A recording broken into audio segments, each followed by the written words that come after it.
Bienvenidas y bienvenidos a una nueva cápsula del podcast de Ciencia a la Vena.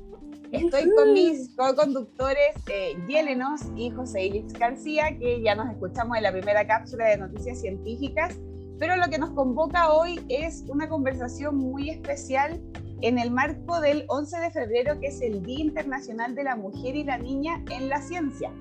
Y tenemos a dos súper invitadas, súper mujeres, a hablar sobre ciencia y género. Primero voy a presentarles y agradecerles, por supuesto, a Olga Barbosa, que es Seremi de la Macrozona Sur, que es del Ministerio de Ciencia, Tecnología, Conocimiento e Innovación. Hola, Olga, y muchas gracias por acompañarnos. Hola, ¿cómo estás? Hola. Muy bien, gracias.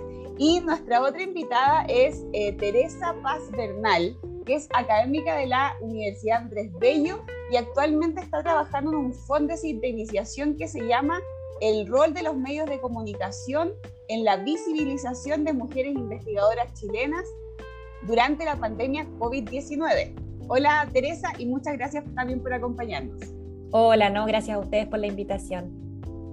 Sí, bueno, es una invitación a conversar, a reflexionar y a que nos cuenten también en qué están investigando y qué podemos hacer, ¿verdad?, para acortar o eliminar de lleno la brecha de género en ciencia. Y Olga, quisiera comenzar contigo porque tú estás participando en una plataforma que se llama Diferencia, Normalidad y Educación. Es una plataforma interdisciplinaria y esta tiene relación, ¿verdad?, con las brechas de género en ciencia. Cuéntanos, por favor, un poquito. Ya, te cuento. Es un proyecto Anillas de Ciencias Sociales que ya está en su última fase y se llama la producción de la norma de género y trata de entender qué es lo que hacemos diariamente en ambientes académicos, en ambientes en espacios abiertos y también en espacios escolares. Cuáles son en el fondo las acciones que generan y que retroalimentan, ¿cierto?, a esta norma de género. Y con eso me refiero a que entendemos que todos y todas estamos inmersos en un sistema que es normativo, binario, ¿cierto?, en donde se le asumen roles a hombres y mujeres, por eso que digo que es normativo y además es binario, se asume binario. Y entonces las características que en el fondo se le indican cómo uno tiene que ser, ¿cierto? Las mujeres, ciertas características como, por ejemplo, se supone que las mujeres somos emocionales, somos delicadas, o por ejemplo que los hombres son racionales, que son brutos. Entonces, en el fondo, lo que estudiamos acá es cómo esa norma de género se perpetúa y por eso, en ese contexto, en el fondo, cómo podemos lograr erradicarla, ¿cierto? Y hay varias acciones en las que uno se da cuenta que tiene que, digamos, dejar de normalizar ciertas cosas, porque el problema no es que seamos hombres o mujeres, ¿cierto? El problema es que te asignan ciertos roles y cuando tú esos roles no los cumples, ahí se genera la discriminación. Claro. ¿Cierto? En el fondo no sería problema que fuéramos A, B o C. El problema es lo que genera esa diferencia. Y por eso que también se llama plataforma de la normalidad, diferencia y educación. ¿Ya? Porque en el fondo también cuestiona un poco qué es lo que es normal y qué es lo que es diferente. Qué interesante. Y me llama harto la atención porque es interdisciplinaria, ¿verdad? O sea, como una mezcla también de ciencias sociales, ciencias naturales. Y, por ejemplo, Teresa, ¿verdad? Teresa es periodista y se ha involucrado y de hecho has hecho investigación, ¿verdad? Este experimento clásico de pedirle a los niños y niñas dibujar un científico y la mayoría dibuja científicos hombres, ¿o no? Si nos puedes contar un poco de la experiencia en Chile con eso. Sí, esa es la técnica DAST, que viene como en el fondo del inglés Draw Scientist Test y que tiene que ver con justamente dibuja una persona que hace ciencia. En el fondo, cuando se hace este estudio, se plantea el dibuja a una persona que hace ciencia, porque si decimos, ¿no es cierto?, dibuja un científico, que es lo que pasaba anteriormente en los primeros estudios, se dibujaba lógicamente direccionado a un científico hombre. La verdad es que la realidad nuestra, con los estudios previos que han existido a través de los años, no es muy distinta. Nosotros, bueno, cuando digo nosotras hablo de Lorena Valderrama también, con quien partimos haciendo esto, me imagino que ustedes la conocen. Sí, la Lolo. La Lolo. Hicimos estos estudios acá en Chile de distintas maneras. Primero lo hicimos en el fondo dibujando solamente a una persona que hace ciencia, y después hicimos esto mismo pero con intervención. Hicimos investigación-acción, es decir, llevamos este estudio a evaluar también algunas actividades. Entonces pedíamos que se hiciera el dibujo inicialmente, se realizaba la actividad y se volvía a pedir el dibujo. Y ahí podíamos visualizar cambios que pudieran existir en torno a esto. Ahora, en principio, voy a ser bien honesta, nosotras no buscábamos mucho ver qué se daba en temas de perspectivas de género en cuanto a los resultados de estos estudios. Nosotras principalmente buscábamos como cuáles eran las representaciones sociales o esta imagen estereotipada que existía en torno al científico en sí, o científica. Ya, a la profesión. A la profesión principalmente. ¿Cuál era la profesión que en el fondo más se daba en estos dibujos? Y ahí nos fuimos dando cuenta, porque esto fue hace varios años cuando nosotras comenzamos, que habían estas diferencias. Oye, ¿por qué hay muy pocos dibujos de mujeres? O los dibujos de mujeres se dan después en la segunda parte del estudio, y que tampoco aumentaba tanto, porque independientemente los niños estaban después en contacto con científicas, se les volvía a pedir a dibujar, no cambiaba tanto tampoco. Tampoco éramos tan distintos en comparación a los resultados que habían en España, por ejemplo. Hicimos incluso un estudio comparativo con España también para poder ver si es que a lo mejor habían algunas diferencias ahí, y la verdad es que no eran muchas, eran prácticamente los resultados iguales. Y de ahí empezamos a decir, oye, acá pasa algo, nos están dibujando mujeres, y no se están dibujando otras disciplinas también, porque acá el tema es que justamente esto es súper transversal a las disciplinas, como decía Olga recién.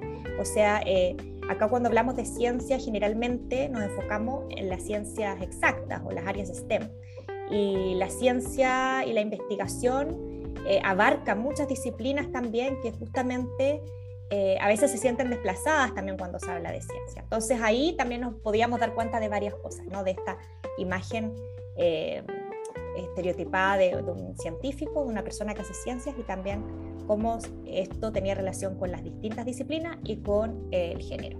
Interesante en realidad lo de pedirle, claro, dibujar, que es una acción súper propia de los niños y niñas, y pedirles que dibujen a una persona en ciencia, y ahí se nos mezclan el tema de los estereotipos de género, pero también los estereotipos de la profesión científica, sí, que es lo clásico de la bata blanca, del tubo de ensayo, del laboratorio, los lentes, gracias José, y que bueno, nosotros lo hemos conversado también con José y con otras invitadas, por ejemplo, del área de matemática o de astronomía, que en realidad tienen que estar con sus computadores o sus ordenadores, que es completamente distinto al estereotipo de una persona en ciencia.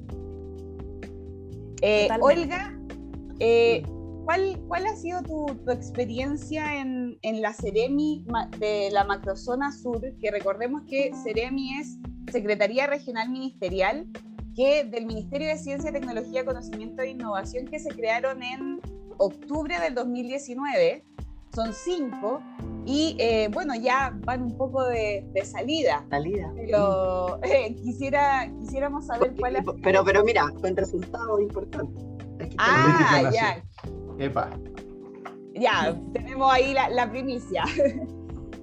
Olga, ¿y cuál ha sido entonces la experiencia respecto a ciencia y género ahí en tu Ceremía? Ya, bueno, mira, cuando nosotros, antes de que yo fuera Ceremi, cuando se instaló el ministerio, que fue en enero del 2019, inmediatamente el tema de género fue algo que digamos, se venía a venir, ¿no? Acordémonos que recién había ocurrido, ¿cierto?, que le llaman Mayo Feminista. Además, había partido acá en la Universidad Austral, con este caso de acoso sexual de un académico que sigue en la universidad. Y yo había tenido un rol bien como protagónico en ese en esa situación. Y entonces estaba como el tema bien fresco. Y la subsecretaria nos llamó a un grupo de académicas. En ese momento yo era parte de la red de investigadoras y la Cristina Dorador también. Entonces nosotros fuimos como red de investigadoras a una comisión, digamos como una mesa de trabajo sobre temas de género, donde habían otras científicas de otros lugares del país. Y bueno, y algunas premios nacional, etc. Y tratamos de empezar a organizarnos y como que partimos un poco como la típica que uno parte así como bien científica, así como analizando datos. ¿Ya? El diagnóstico. El diagnóstico, porque, ojo, no había diagnóstico. Tenemos los datos ¿cierto? Teníamos datos de, más bien como de casos, ¿cierto? Como los que está hablando Teresa, que se habían hecho en otros lados. O sea, todo era como relativamente incipiente, pero no teníamos mucho cómo demostrar, más allá de, o sea, realmente demostrar con datos que había un sistema que era injusto hacia las mujeres. Y la primera sorpresa fue analizar los proyectos Fondesit de los últimos 10 años. Y ahí nos dimos cuenta que era bastante complejo, porque lo que vimos fue que en la mayoría de los grupos de estudios la tasa de adjudicación no es significativamente diferente, a excepción de ciertos grupos de estudios como, por ejemplo, los de medicina y enfermería y obstetricia, donde la mayoría son mujeres, ¿cierto? Y en otros grupos que nos sorprendió mucho, como historia, donde la mayoría son hombres. ¿Ya? O sea, entonces, lo que revisamos fue la tasa de adjudicación, ¿ya? Pero seguíamos viendo las diferencias, que hay siempre más hombres y más mujeres. O sea, en el fondo lo que estudiamos fue la tasa de adjudicación. Pero después nos dimos cuenta, avanzamos y es como raro, ¿no? Porque en el fondo, si no hay diferencia significativa en la tasa de adjudicación, entonces, ¿qué es lo que está pasando? Que hay más hombres o más mujeres en los diferentes lados. Y después, en el fondo, revisamos la tasa como presentación, ¿sí? O sea, cuando tú vas a la postulación. Y ahí es significativamente menor en mujeres. Las mujeres postulan menos a los proyectos Fondesit. Ahora, la pregunta es ¿por qué? ¿Cierto? Y ahí había harto más que indagar. Queríamos tener los currículum de todas esas mujeres para ver si en el fondo había algo que tenía que ver con que quedaban fuera o no quedaban fuera, etc. Pero partimos un poco con eso y teníamos los datos solamente de los Fondesit. Entonces, de alguna forma eso como que nos impulsó también como abrir un poco más el espacio y en el fondo decir, bueno, hay que generar una política. Si nos pasamos puro mirando estos datos, no vamos a alcanzar a hacer la política, y en el fondo empezamos a pedir ayuda, básicamente. Y entonces lanzamos una hoja de ruta en enero del 2020. Se hicieron muchas reuniones antes de eso, e incluso al finales del 2019, una de las primeras reuniones masivas con investigadoras fue acá en la universidad, o sea, fue acá en Valdivia. Y entonces lanzamos esta hoja de ruta, y esta hoja de ruta luego fue adquiriendo más pasos, y entre medio una de las grandes aportes fue que se consolidó un consejo para la política de género con personas que saben bastante del proceso, ¿ya? O sea, es un consejo de expertos, pero también expertas, por supuesto,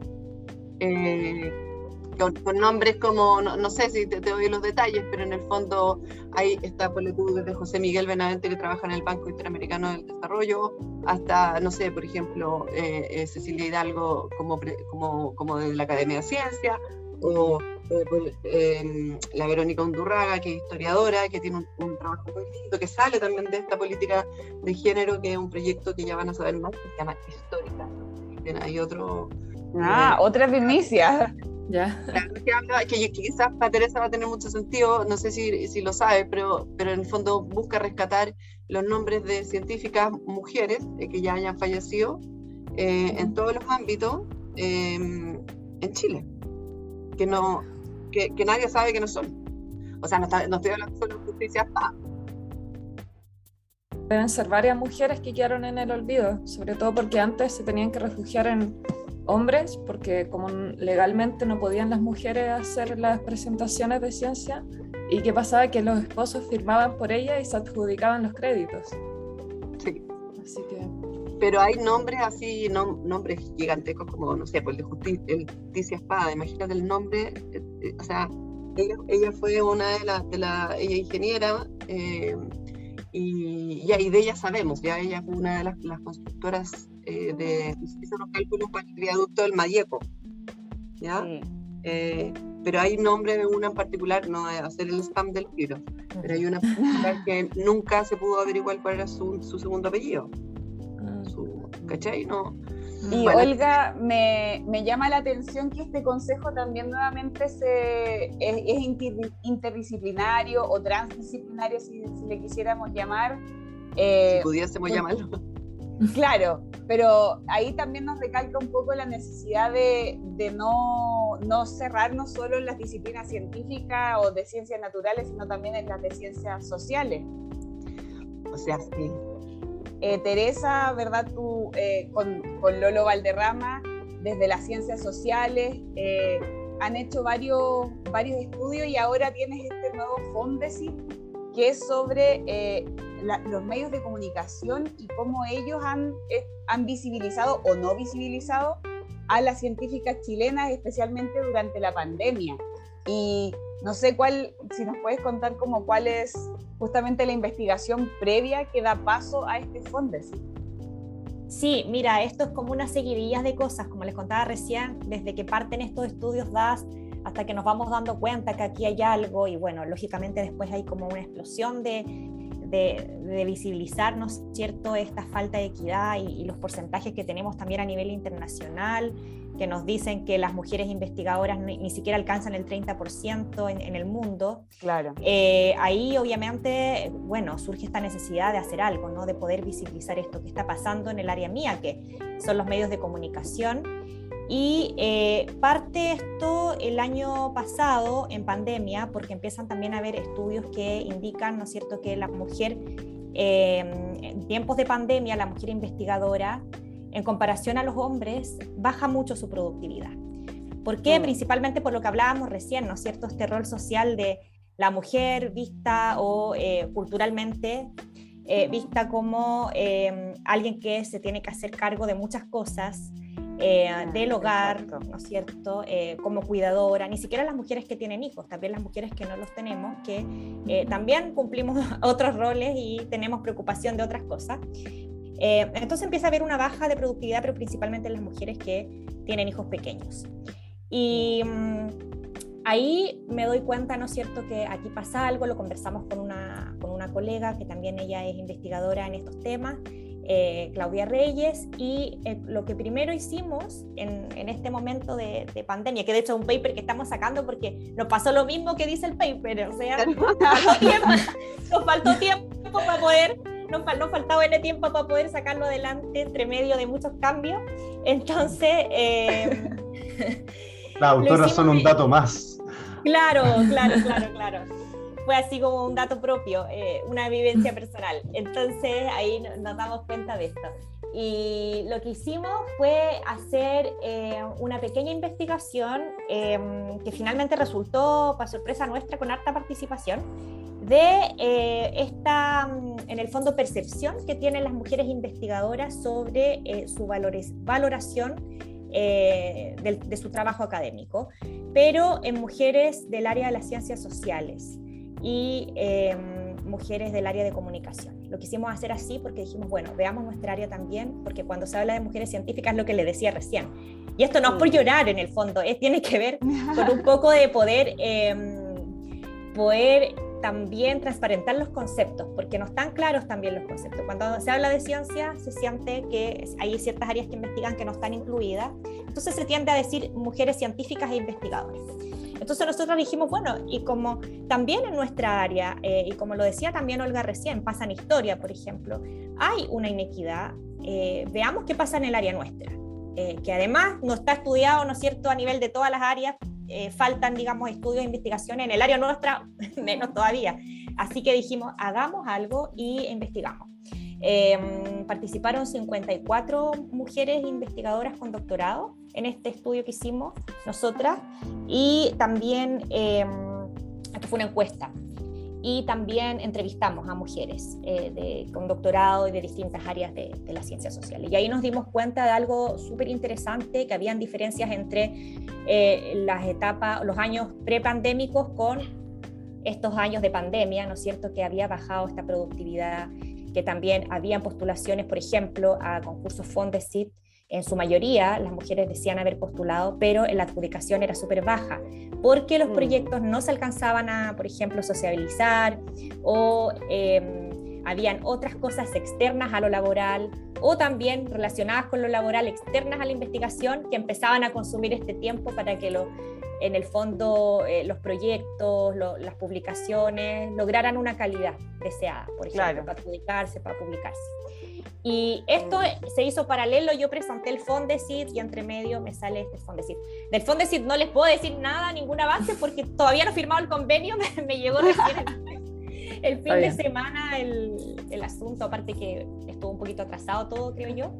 Y bueno, nace, digamos, como de ahí, van de la mano estas dos patas, de poder en el fondo ahora ver cómo se visibilizan estas mujeres investigadoras de todas las áreas del conocimiento en los medios de comunicación. Claro, esa es la idea, ¿no es cierto? Y justamente ahora el 11 de febrero, ¿verdad? Que, bueno, hoy día es 13 de febrero, lo estamos celebrando un poquito atrasado, pero el 11 de febrero, ¿verdad?, se conmemora el Día Internacional de la Niña y la Mujer en la Ciencia, que justamente tiene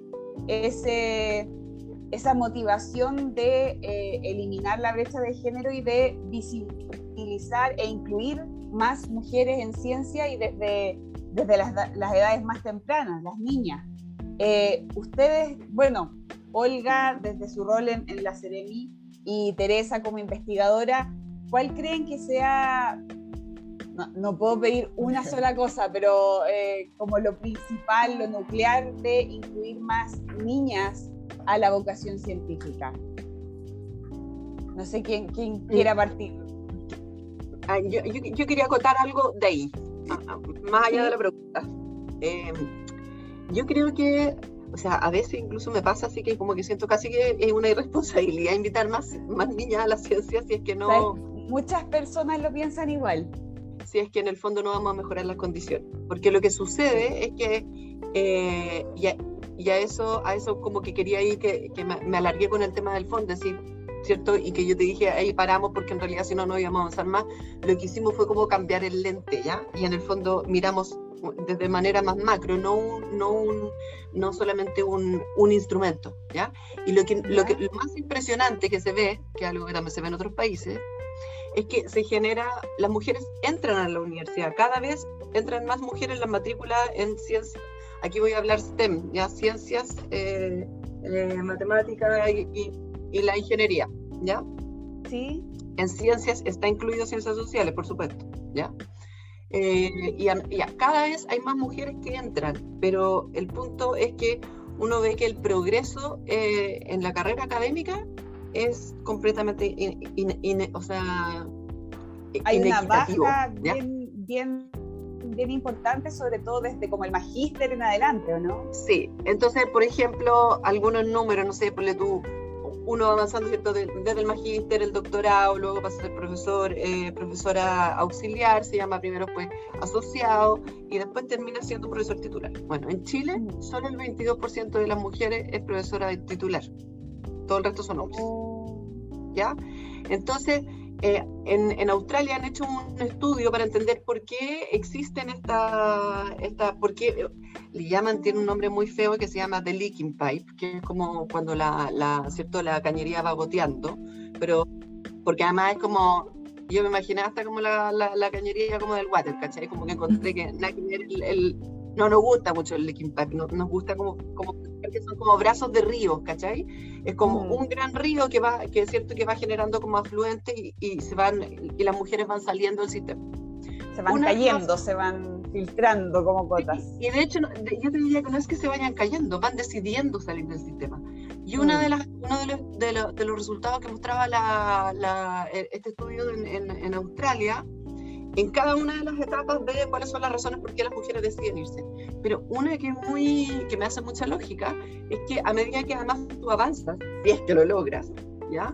si es que avanzáis hacia las carreras, no sé, profesora titular, por ejemplo, se genera como una analogía de tus responsabilidades en la casa se traspasan al trabajo. O sea, eres profesora titular, pero para llegar a ser profesora titular y quedarte ahí tenés que ser directora de instituto, además estar en la comisión no sé cuánto, encargarte de, ¿cachai?, la subdirección de no sé qué. Entonces, al final tenía una carga administrativa gigantesca que es mayor a la de los hombres. ¿Te fijas? Entonces se traspasa de vuelta esta carga que tú tenés, que hay mayor carga de trabajo para las mujeres en la casa, se traspasa al sistema académico. Sí, y también sumando a esto, recordemos que toda la vida hemos tenido que pagar 3 veces lo que paga un hombre en la ISAPRE. Así como para sumar más cosas. Claro. Y clásico que se paga menos, entonces además los costos son más altos y lo pagan menos. En muchas áreas. En la Universidad Austral, en algunas universidades no nos hemos logrado meter, pero yo que manejo más de lo que ocurre en la Universidad Austral, los sueldos no son diferentes.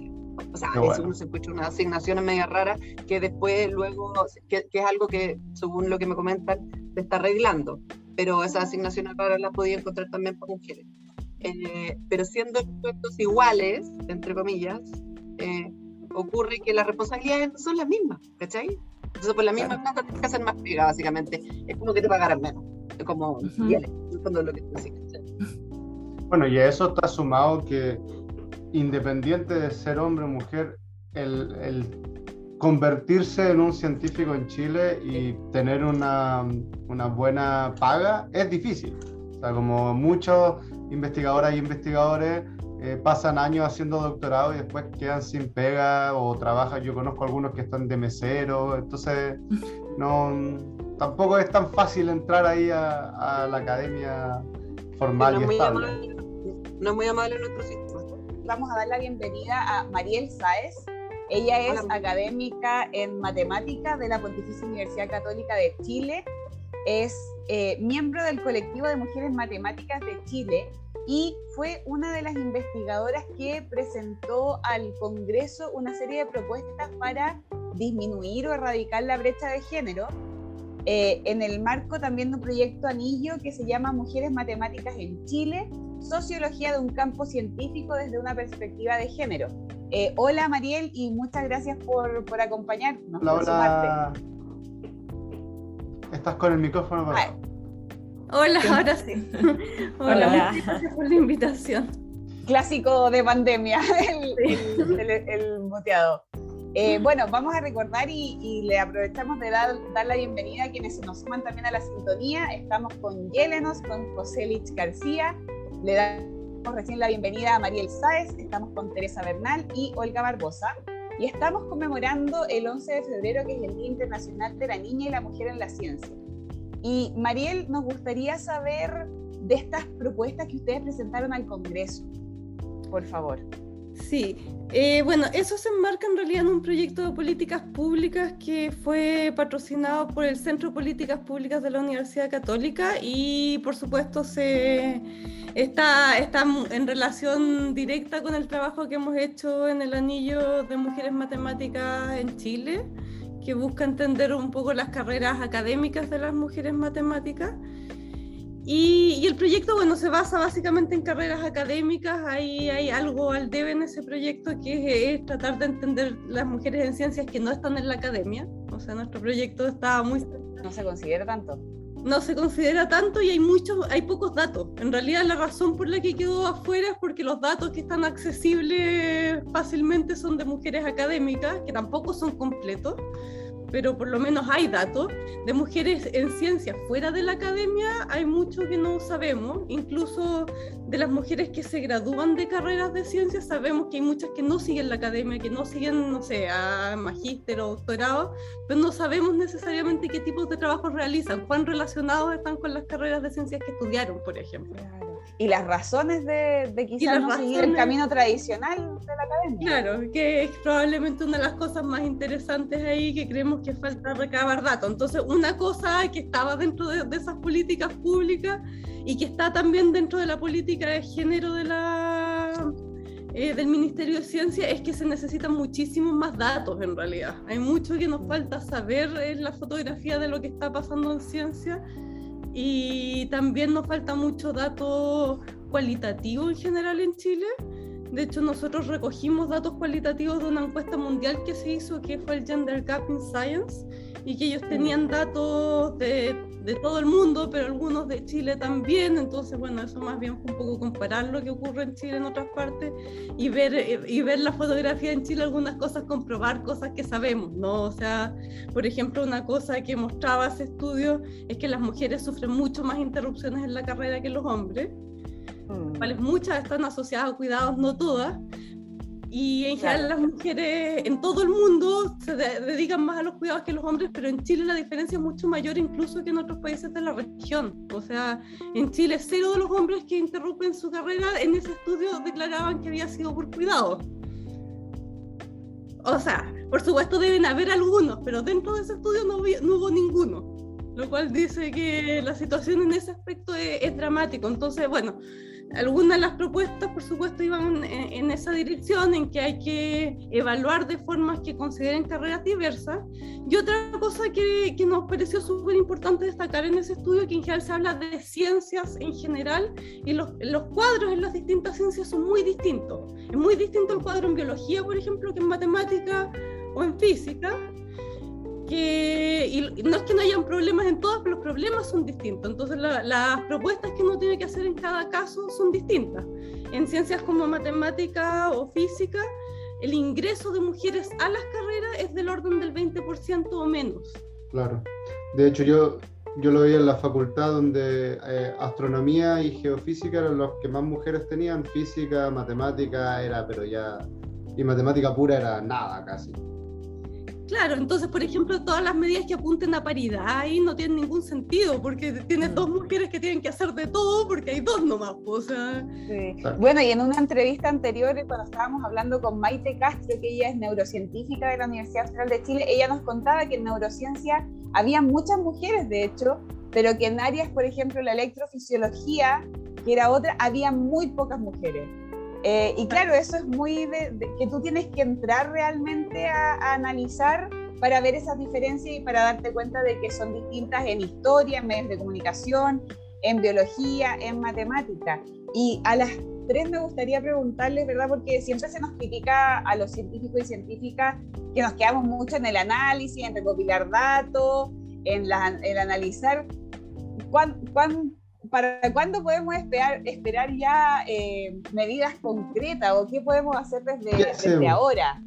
Claro, ya pongamos los puntos sobre la I ya, y qué podemos hacer desde ahora. Olga, si pudieras comenzar, por favor.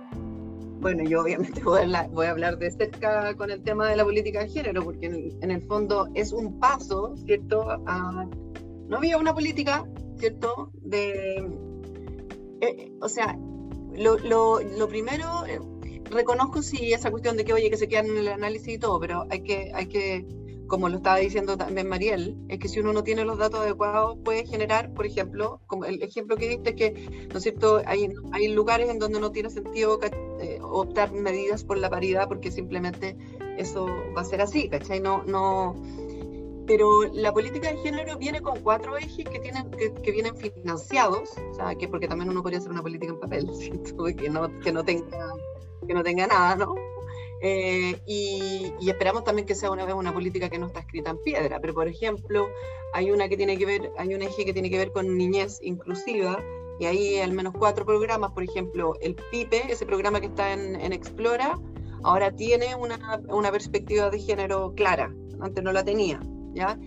Después hay otras que tienen que ver con acceso a la digitalización y acceso seguro a las redes, y eso es algo que se hizo en conjunto con la Subsecretaría de Telecomunicaciones, y que son programas que ya están andando, como otros que, por ejemplo, son las áreas temáticas, entendiendo de que la investigación que se ha hecho por años sin perspectiva de género ha generado políticas públicas que son erróneas, incluso van en contra de, en el fondo, la situación de las mujeres, ¿cierto? Conocemos este tema, el típico caso de cómo ¿no es cierto?, en biomedicina hay varios casos, en donde se han usado animales machos, y por tanto entonces hoy día recién están los médicos aprendiendo a detectar un infarto en una mujer que es completamente diferente a la del hombre. Entonces se mueren más mujeres de infarto porque no tienen los mismos que están descritos en el libro. Entonces ahí en el cuarto eje, me salté ahora al cuarto, ahí por ejemplo hay financiamiento para poder para hacer investigación que corrijan esas brechas, ¿ya?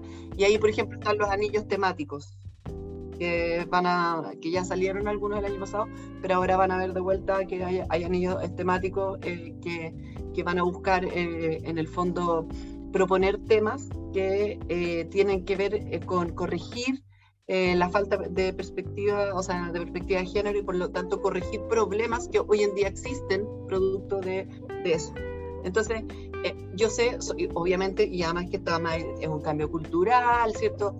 O sea, no lo vamos a hacer de un día para otro, pero a mí me deja tranquila y súper orgullosa y feliz de saber que ahora hay cosas que sí están andando, ¿sí? Y que se pueden mejorar todo el tiempo, y yo espero que así lo tome el ministro electo, pero que en el fondo siga creciendo esa agenda, ¿cachai? Sí. Y Teresa, una parte importante, ¿verdad?, son la imagen que se perpetúa en los medios de comunicación. ¿Qué, desde tu experiencia en investigación, qué se podría hacer a nivel de medios de comunicación y a nivel de sociedad para fomentar la visibilización y la presencia de mujeres en ciencia? Bueno, acá los roles son distintos, ¿no? Porque tenemos justamente, como lo decía Olga recién, en una parte el rol político, tenemos el rol de los medios, de las instituciones, un trabajo conjunto, que siempre se ha hablado de este modelo de déficit, pero apuntamos ahora a un modelo más de diálogo, ¿no? Donde todas las áreas participen desde su expertise, su conocimiento. No le vamos a dar la responsabilidad de los medios a la política, ni a los medios la responsabilidad, digamos, de los científicos. En fin, hay que cada uno ahí tiene que aportar desde su rol. En cuanto a los medios de comunicación, para este tema yo creo que aquí viene desde la formación en el periodismo. O sea, aquí hay muchas cosas que estructuralmente tienen que cambiar. No tanto, bueno, una cosa es lo que los medios vayan mostrando, ¿no es cierto?, en la selección de sus fuentes, por ejemplo, que en su mayoría son fuentes masculinas a través de los años, internacionalmente también, o de llamar incluso a personas que no tienen la expertise en ciertos temas. O sea, sí, pasa mucho. Y si yo, pero por ejemplo, esa es responsabilidad del periodista o de la periodista finalmente, que va a esa fuente en lugar de... Claro, pensando en los tiempos, porque los tiempos en el periodismo a veces son muy rápidos. Sí. Claro. Entonces ahí pasa también por una base de datos que tú tengas de las fuentes científicas a las que puedas recurrir, y esto tiene que ver además con la formación en el periodismo también.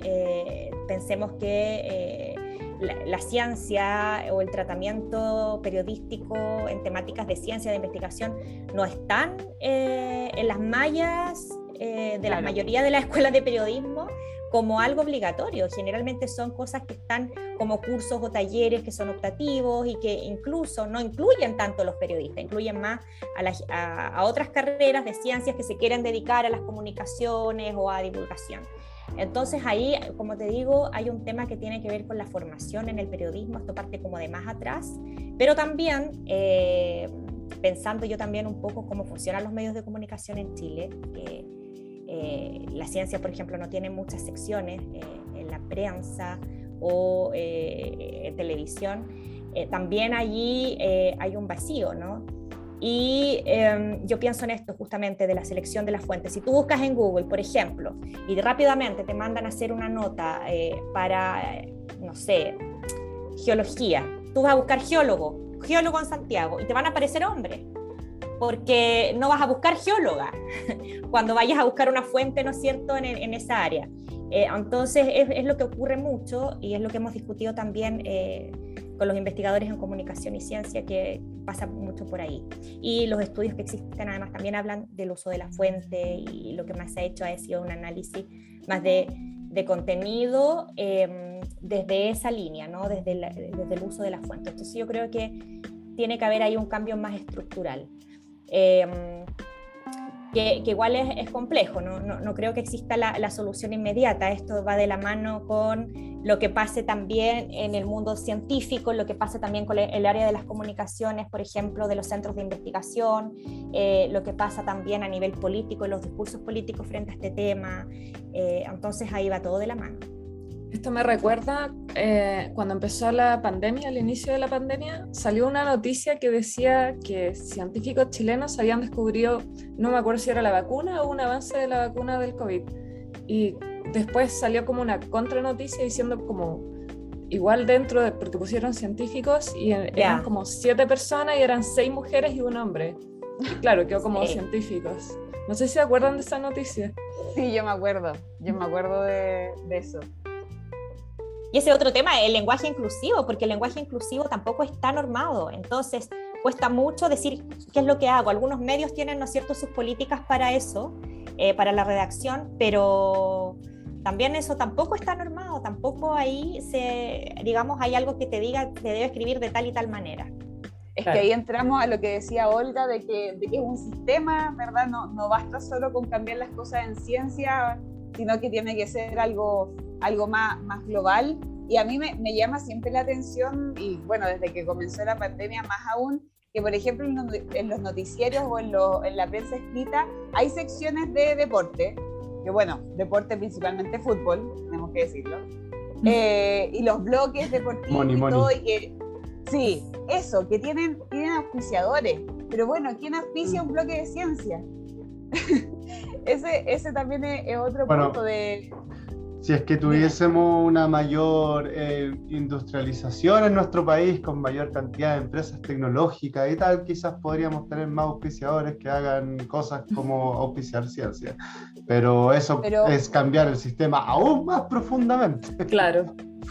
Pero justamente lo que decía Mariel, de quizás las personas formadas en ciencias que no están en la academia y quizás están insertas en la industria, cómo poder lograr mayor visibilización desde esas áreas. Mariel, en matemática, no sé qué tanto se ve que no se queden en la academia, especialmente las mujeres. Se da muchísimo. Bueno, no son muchas mujeres para empezar, pero después de que nos sigan en la academia de esas que hay, también se da mucho. Ahora, ¿cuántas de esas mujeres están en posiciones como de liderazgo, digamos, en empresas? Eso ya es otra pregunta. Es otro. Claro. Porque también para que alguien auspicie tiene que tener una posición, digamos, que le permita promover. Yo tengo un número. A ver. Chan, chan. En Chile no hay pocas empresas de base científica tecnológica, lo que pasa es que están súper concentradas en la región metropolitana, en Valparaíso y en Biobío. Solo el 11% de las empresas de base científica tecnológica tienen una mujer dirigiendo. Y lo que hablábamos el otro día que hicimos un conversatorio, que hablaba Marín Cafarren, que cierto trabaja en uno de los hubs, decía que esos números a nivel internacional son parecidos. Pero esto que en el fondo que está hablando Mariel, lo que estamos hablando en general, es que en todas partes uno se da cuenta que ese es otro punto, ¿cierto? Que cuando nos preguntamos de que si vamos a invitar a más niñas para que entren a la ciencia, y que cómo generamos estas posiciones de liderazgo. Y nosotros muchas veces no nos han dado las habilidades, no tenemos las habilidades, entre comillas, ¿cierto?, educacionales o de actitud, etcétera, que han adquirido los hombres, que los adquieren casi que de forma así como por defecto, ¿cierto? Porque en el fondo los hombres como que son líderes, nosotros somos las locas histéricas. Exacto. Las mandonas. Entonces, por ejemplo, nosotros este año hicimos como parte de la política de género un curso, que la Maite también estuvo, de liderazgo femenino en las ciencias, digamos. Que fue la primera vez que se hacía y que el próximo año espero que se haga de vuelta y que en el fondo más puedan participar, porque la verdad fue bien interesante. O sea, que tenemos que efectivamente tener más habilidades para el liderazgo, porque tenemos que llegar a esos puestos de poder, porque así no va a cambiar. Ahora a mí me gustaría decir algo, o sea, yo creo que las medidas de sensibilización de la gente que ya está en esos puestos es importante también, o sea, esto no puede ser una cosa que sea solo labor de las mujeres cambiar la situación de las mujeres en ciencia. Entonces creo que las medidas de sensibilización al tema son súper importantes, particularmente en gente que está en puestos de liderazgo, que a lo mejor permea el discurso que es importante que hayan mujeres, pero en la práctica después no hay ninguna bajada de eso, porque no hay en realidad una creencia profunda dentro de esos grupos de poder, digamos, que es un tema importante. Claro, o tenemos que recurrir a las cuotas de repente y que estén obligados finalmente a la paridad en ciertos cargos. Pero incluso si tienes cuotas, es como que es importante que la gente que no pertenece a esas cuotas piense que esas cuotas son importantes y no le hagan el camino más difícil a quienes entran a través de las cuotas. Claro. Pero bueno, mucha gente, yo lo he escuchado bastante, piensa que esto de las cuotas es un poco, no sé si decir injusto, pero no sé, como que piensas que es demasiado forzado, que uno tiene que entrar por mérito, ¿verdad? Y si tú empiezas a analizar, las mujeres tienen los méritos, pero estructuralmente o sistémicamente no se les da la posibilidad de llegar a estos puestos de liderazgo. No sé, desde la parte más social, desde las ciencias sociales, Teresa, ¿qué tendrá que esa mentalidad todavía? Bueno, a ver, esto es algo como histórico en realidad, ¿no? El tema del mérito, efectivamente, claro, yo creo que aquí es una discusión que siempre ha estado. Ahora, ¿qué es lo que ha pasado históricamente? Que también hay una deuda con la mujer en cuanto a esta equidad, ¿no es cierto? Hemos visto, por ejemplo, ahora la foto hace poco del Ministerio de Vuelta a la Democracia, ¿no es cierto?, que eran puros hombres, no sé si vieron ustedes esa imagen. Sí. Cómo ha sido históricamente así, ¿no? O sea, en todos los ámbitos, en el ámbito académico, en el ámbito político. Entonces, claro, es un tema que hay que cambiar muchas cosas, muchos temas. El tema de la equidad en cuanto a la academia, por lo menos, viene desde la escolaridad. O sea, si nosotros pensamos esto es como una línea de tiempo. Primero, las niñas en el aula, que los profesores siempre, y no sé si ustedes lo recuerdan en sus experiencias personales, pero siempre a los niños que tenían más habilidades, ¿no es cierto?, les potenciaban más quizás estas habilidades en matemáticas, y hay estudios sobre eso, y además los resultados del CIMSE también lo demuestran. Es decir, las mujeres hasta hace un par de años, ¿no es cierto?, rinden mucho mejor en asignaturas como lenguaje, iba a decir castellano, esa era de mi época, pero lenguaje, historia, qué sé yo, y las matemáticas, la física, por ejemplo, todo eso siempre ha tenido mejores resultados no sé si física entra en CIMSE, pero por lo menos matemáticas está mucho mejor, digamos, el puntaje en los hombres. Y después esto lo llevamos al área universitaria, y en el área universitaria nos damos cuenta que el ingreso a las carreras, por lo menos del área STEM, las mujeres son mucho menos y prefieren carreras más vinculadas al servicio social, ¿no es cierto? Como si tiene que ser ciencia exacta, o el área de biología, vemos que están en medicina, enfermería, ¿no es cierto? O que ingresan a carreras como derecho, como psicología, servicio social, y después ya viene toda la parte académica cuando ingresan a la universidad, porque la mujer hay que pensar que ingresa a la universidad primero como alumna, recién, y después como profesora, y después como investigadora. Entonces va mucho más atrás que el hombre en este proceso, digamos, académico en sí. Me acuerdo esta película Hidden Figures, no sé si se acuerdan. Sí, talento oculto. De talentos ocultos de la NASA. Entonces, esa película es súper interesante porque te muestra, si que no la han visto ahí, auditores, sí. La pueden encontrar en internet, yo creo, y demuestra súper bien cómo era ser mujer en esa época, ¿no es cierto? Y científica, y además afroamericana. O sea, imagínate todo eso. La minoría de la minoría de la minoría. De la minoría, en contra. Entonces, esa perspectiva es muy buena como de ver. Y lógicamente se explica la necesidad de poder hacer, de cumplir con esta deuda histórica y no que las cosas sean equitativas. Además, hace poco sale un estudio también, no recuerdo, lo vi por ahí, que decía que está comprobado que las mujeres no tenemos diferencia. Me parece que en cuanto al conocimiento con los hombres, ¿no? Que siempre ha sido como un poco que los cerebros son iguales en el fondo, entonces... Sí, lo hablábamos con eso. Maite en la entrevista anterior, exactamente. Vayan a escuchar el capítulo anterior de Ciencia a la Vena con la entrevista de Maite Castro. Aprovechando. Totalmente. El anterior. Ah, ya, Claro. perfecto. El anterior, el episodio 5. A mí me gustaría aportar un dato concreto sobre las cuotas, si se puede. Sí, dale, por favor. De algo súper reciente. En la Universidad Católica este año se implementaron cuotas en las carreras de matemática, estadística, física y astronomía. ¿Ok? Cuotas para mujeres que tenían algunos requisitos, eran para, creo, las 5 primeras mujeres que quedaron en lista de espera, pidiendo que hubieran postulado en primera preferencia en la carrera correspondiente y que tuvieran un puntaje mínimo en la prueba matemática que difería según la especialidad.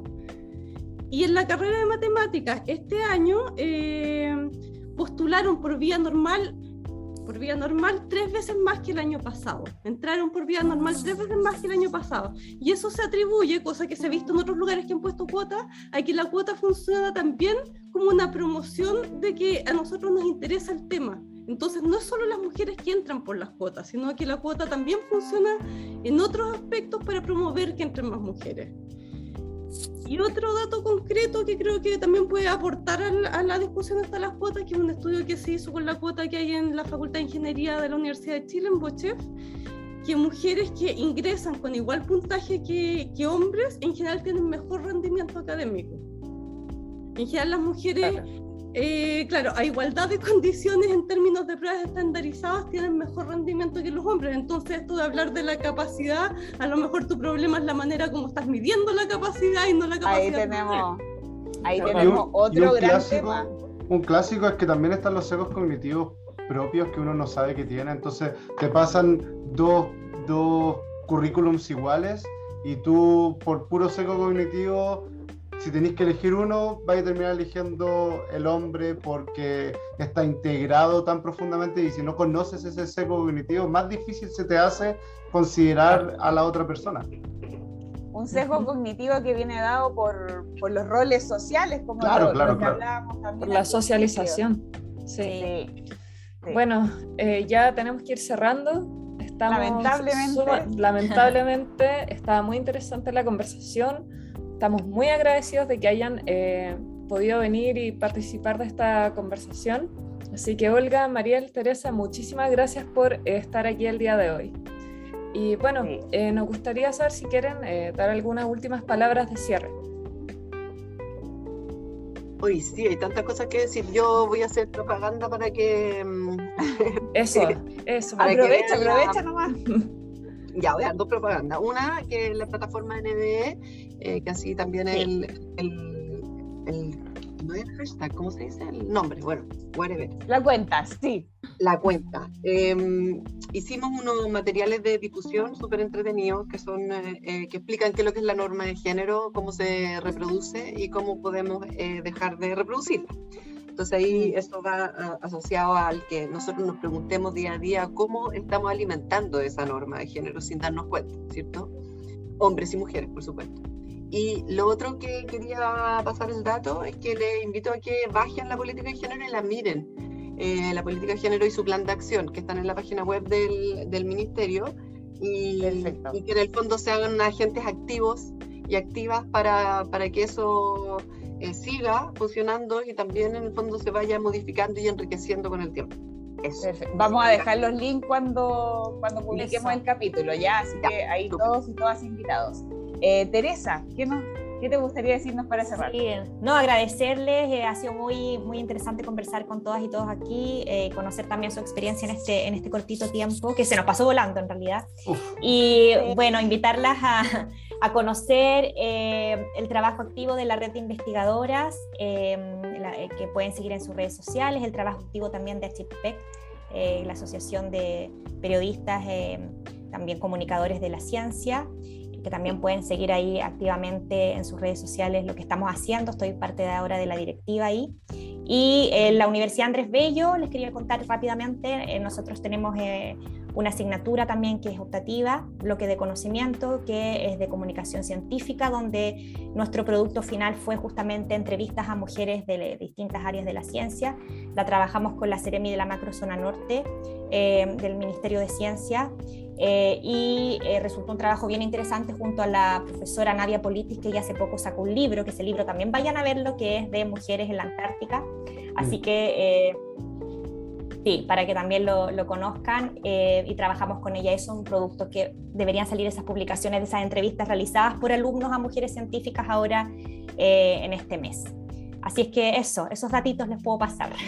Muchas gracias. Oye, antes de ir a Mariel, quería dar una gran felicitación a todas las Seremis del Ministerio de Ciencia que ahora van saliendo, y de verdad reconocer el tremendo trabajo que hicieron en este periodo, que siéntanse muy orgullosas.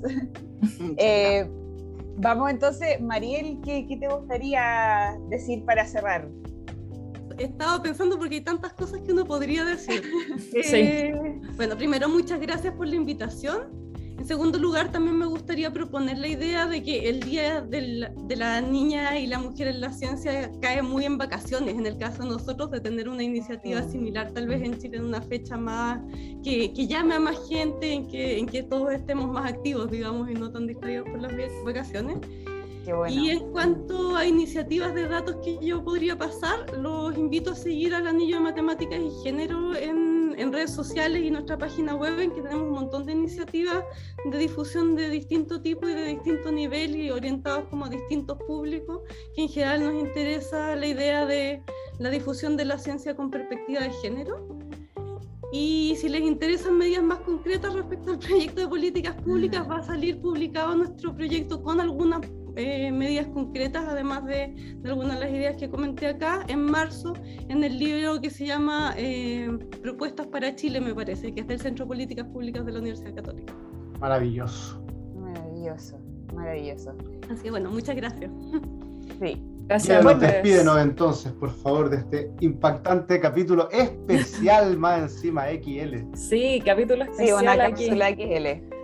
Bueno, muchísimas gracias, y gracias también a Fundación 42 por el auspicio. Recuerden seguirnos en nuestras redes sociales, escucharnos en Spotify, somos Ciencia a la Vena, y nos estamos viendo próximamente. Muchas gracias a las chicas nuevamente por estar aquí y por la participación. Que estén muy bien, nos Gracias vemos a la ustedes. próxima semana. Chao. Gracias. Chao, que les vaya bien. Gracias.